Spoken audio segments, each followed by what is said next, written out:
So Adam Cole made his return to AEW, full-time return, wrestling, or performer-wise return, at Wrestle Dream just a few weeks ago. And then he came out the following Wednesday on Dynamite and explained why he was targeting MJF.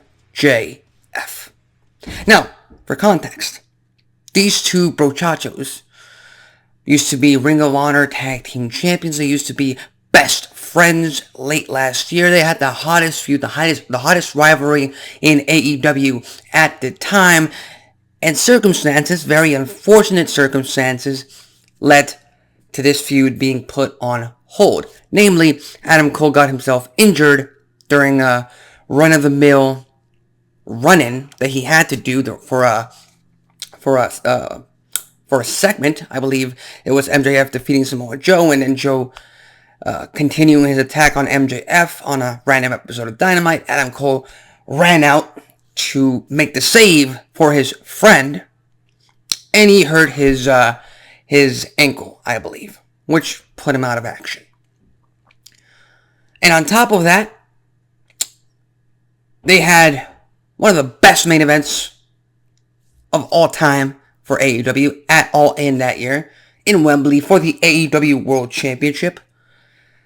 So people were looking forward. Myself, I was looking forward to Adam Cole versus MJF going at it, especially for that world title. And again, Adam Cole getting injured, MJF dealing with a lot of injuries after carrying that company on his back throughout the entire year. They both went away for a while. And then MJF returned a few months ago during the summer as a babyface. He turned heel. MJF is a fantastic heel. But all in all, that Wednesday on Dynamite, just a few weeks ago, Adam Cole came out and pretty much gave, or tried to give, a babyface promo. Now here's the thing. I get it. It's pro wrestling. It's sports entertainment. We have to suspend our belief when it comes to these superstars, when it comes to these rivalries, everything. I get it. And if you want to place MJF as a heel, you can do so. If you want to place Adam Cole as a babyface in this feud, you can do that. But this is a thing that applies to every pro wrestling fan, especially in the IWC, who watches WWE, who watches AEW. Don't insult the wrestling fans' intelligence like they attempted to do just a few weeks ago.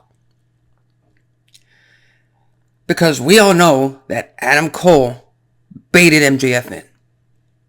That Adam Cole became best friends with MJF for the strict purpose of targeting that AEW World Championship. We all know that. And yet you have Adam Cole go out there and victimizes himself in front of the crowd, in front of the TV audience. Again, trying to create a whole new narrative. Again, not the best move. AEW struggles a lot when telling stories. Example number one, right here, right there. Adam Cole, MJF. It's a feud that I'm still looking forward to. I'm not sure a lot of people are looking forward to that feud, that rivalry. Definitely not to the level it was last year. But here's the thing. Here's a very simple solution to how you were going to frame this feud, this rivalry from the very start. You didn't have to have Adam Cole go out there and victimize himself and call himself a martyr and MJF and how MJF caused or caused so much distress in his career and all the reasons he gave. You didn't have to have him go out and do that. You could have had Adam Cole be honest. You could have had him say, yeah, I baited you in. I betrayed you. After all, it is for the World Championship. That was my target. That's what I wanted to become.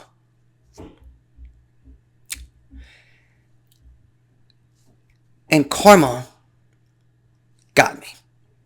Because I got injured for trying to do that. For trying to give you a taste of your own medicine. And then, you know what you do? You let MJF do what he does best.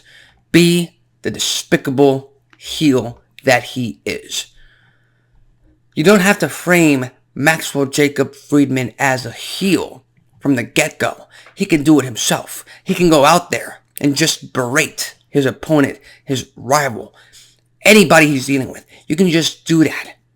And MJF comes off as a very unapologetic, very unlikable, narcissistic asshole, which again, I find very entertaining. He's one of my favorite superstars in AEW. But to have Adam Cole go out there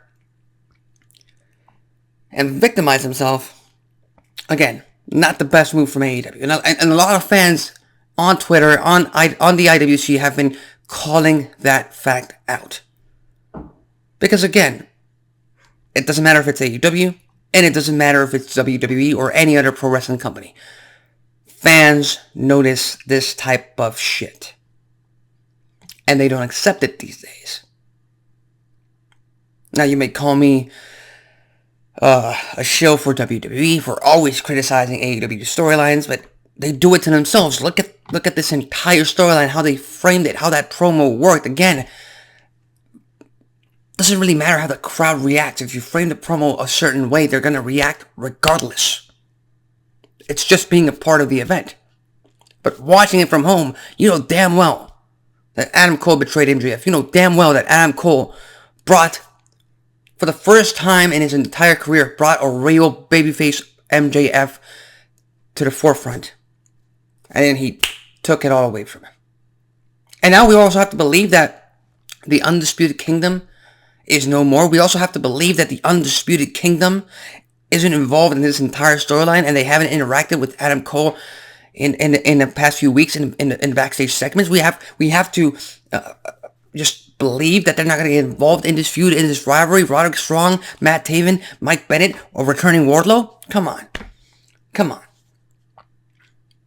We've made fun of WWE dropping feuds left and right because it didn't fit their narrative, because they didn't want to go back to it in the past. We cannot give AEW a pass here. And unfortunately, they already started down this road. They have to keep going down this road. Again, I'm looking forward to this feud. I'm looking forward to this rivalry. They just did a very bad job at framing both of these wrestlers' roles for this rivalry. And again, it's just a matter of fact that the end-all be-all, it doesn't really matter. Hardcore wrestling fans are pretty much the only wrestling fans that watch AEW. They'll deal with it. What you're alienating is the casual wrestling fan. It doesn't make sense. So with that said, what are your thoughts on MJF and Adam Cole? I think it's fantastic that they gave these two guys another chance to feud with each other. I'm looking forward to it, regardless of what happened a few weeks ago and how Tony Khan and his creative pen is framing everything. But a lot of fans out there might not agree with me, so leave your thoughts, comments, and predictions in the comments section below. My name is Alexis Carrillo. This has been Wrestling Talk, and I'll see you next time.